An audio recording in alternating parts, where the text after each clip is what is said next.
2018 में थानोस द्वारा ब्रह्मांड में आधे से ज्यादा जीवन को मिटा देने के 23 दिन बाद कैरल डैनवर्स टोनी स्टार्क और नेबुला को गहरे अंतरिक्ष से बचाती हैं। वे बचे हुए Avengers Bruce Banner, Steve Rogers, Thor, Natasha Romanoff और जेम्स रोड्स के साथ फिर से मिलते हैं और धरती पर पहुंचते हैं।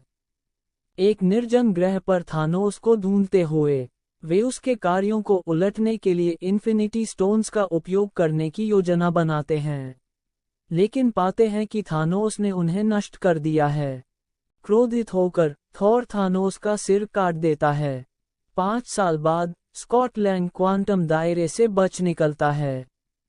एवेंजर्स कंपाउंड में पहुंचकर वह बताता है कि फंसे रहने के दौरान उसने केवल 5 घंटे का अनुभव किया, ये सिद्धांत बनाते हुए कि क्वांटम क्षेत्र समय यात्रा की अनुमति देता है।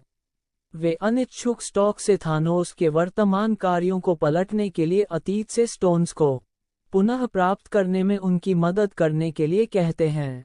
स्टॉक, रॉकेट और बैनर, जिसने अपनी बुद्धिमत्ता को हल्क की ताकत के साथ मिला दिया है, एक टाइम मशीन का निर्माण करते हैं। बैनर नोट करता है कि अतीत को बदलने से वर्तमान पर कोई प्रभाव नहीं पड़ता है। कोई भी बदलाव वैकल्पिक वास्तविकताओं का निर्माण करता है। बैनर और रॉकेट नॉर्वे की यात्रा करते हैं, जहां वे न्यू असगार्ड के असगार्डियन शरणार्थी बस्ती का दौरा करते हैं और एक अधिक वजन वाले हताश थॉर को भर्ती करते हैं। टोक्यो में रोमानोफ क्लिंट बार्टन को भर्ती करती है। बैनर, लैंग, रोजर्स और स्टॉक 2012 में लोकी के हमले के दौरान न्यूयॉर्क शहर में समय यात्रा करते हैं। सैंक्टम में बैनर इन्फिनिटी स्टोन्स को समय पर उनके उचित बिंदुओं पर वापस करने का वादा करने के बाद एंशिएंट वन को उसे टाइम स्टोन देने के लिए मना लेता है। स्टॉक टॉवर में रोजर्स हाइड्रा स्लीपर एजेंटों से माइंड स्टोन प्राप्त करता है, जिससे 2012 लोकी इसे लेकर भाग जाता है। रोजर्स और स्टॉक 1970 में कैंप लेह की यात्रा करते हैं, जहां स्टॉक को स्पेस स्टोन का एक पुराना संस्करण प्राप्त होता है और उसका सामना अपने पिता हॉवर्ड से होता है।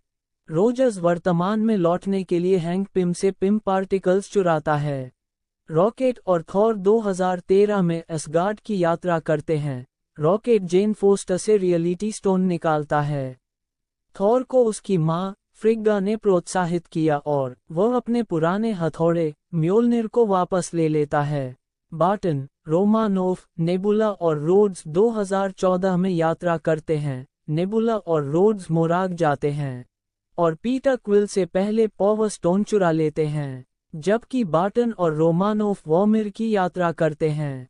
सोल स्टोन के रक्षक रेड स्कल का कहना है कि इसे केवल किसी प्रियजन का बलिदान देकर ही हासिल किया जा सकता है। रोमानोफ ने खुद का बलिदान कर दिया, जिससे बार्टन को स्टोन मिल गया। रोड्स और नेबुला अपने समय में लौटने का प्रयास करते हैं। 2014 थानोस अपने आगमन की तैयारी के लिए 2014 नेबुला को समय में आगे भेजता है। वर्तमान में फिर से एकजुट होकर एवेंजर्स ने स्टोन्स को एक गॉर्टलेट में डाल दिया, जिसे स्टॉक, बैनर और रॉकेट ने बनाया है। बैनर, जिसके पास उनके विकिरण के प्रति सबसे अधिक प्रतिरोध है, थैनोस के विघटन को पूर्ववत करने के लिए गॉर्टलेट का उपयोग करता है। इस बीच 2014 नेबुला टाइम मशीन का उपयोग करके 2014 थानोस और उसके युद्धपोत को वर्तमान में ले जाती है और एवेंजर्स कंपाउंड को नष्ट कर देती है।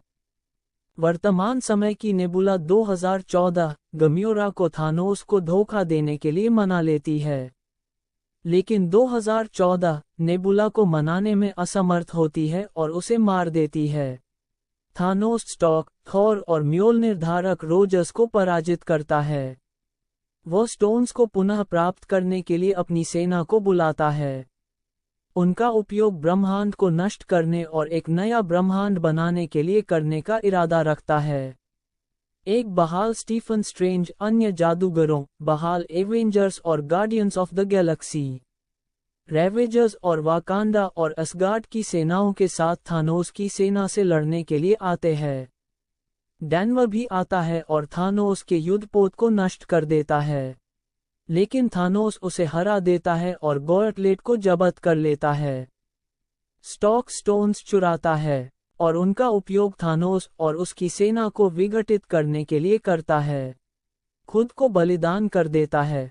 स्टॉक के अंतिम संस्कार के बाद थोर ने वाल्किरी को न्यू असगार्ड का नया राजा नियुक्त किया और गार्डियंस में शामिल हो गया। रोजर स्टोन्स और म्योल्निर को उनकी उचित समय सीमा में वापस लौटते हैं और कार्टर के साथ रहने के लिए अतीत में रहता है। वर्तमान में एक बुजुर्ग रोजर्स अपनी ढाल सैम विल्सन को सौंपता है।